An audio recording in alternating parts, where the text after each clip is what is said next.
అసలు డైరెక్టర్ రాసిన డైలాగ్స్ ఉన్నాయి మరి, ఒక్కోటి ఒక్కో బ్లాస్ట్. జనరల్ గానే ఉంటాయి వర్డ్స్, కానీ చెప్పించిన విధానం, సీన్స్ వచ్చే సిచ్యువేషన్ మామూలు రైటింగ్ కాదు, ఎక్సలెంట్ అంతే. శ్రీనిధి శెట్టి, ఆమె కూడా బెస్ట్ పెర్ఫార్మెన్స్. ఆ క్యారెక్టర్ ఆర్క్ ఏదైతే ఉందో, ఫ్లాష్ బ్యాక్ కి ప్రెజెంట్ స్టోరీకి ఆ difference and acting skills super.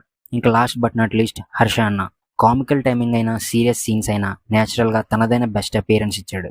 And one more important thing, తమనన్న మ్యూజిక్, సాంగ్స్ అండ్ బీజిఎం, ఒక పక్క మంచి ఫీల్ గుడ్ సాంగ్స్, ఇంకో పక్క బీజిఎం తో ఇంటెన్స్ డ్రామాకి హెల్ప్ఫుల్ గా చాలా బాగుంది. టాక్సిక్ గా, కాస్త సాడిస్టిక్ గా, సెల్ఫిష్నెస్ ఇలా అన్నీ ఉన్న, మోర్ ఓవర్ అన్నిటికీ వ్యాలిడ్ రీజన్స్ అండ్ ఒక మంచి క్లారిటీ ఇస్తూ డైరెక్టర్ హ్యాండిల్ చేసిన ఈ న్యూ ఏజ్ ఇంటెన్స్ డ్రామా చాలా బాగుంది.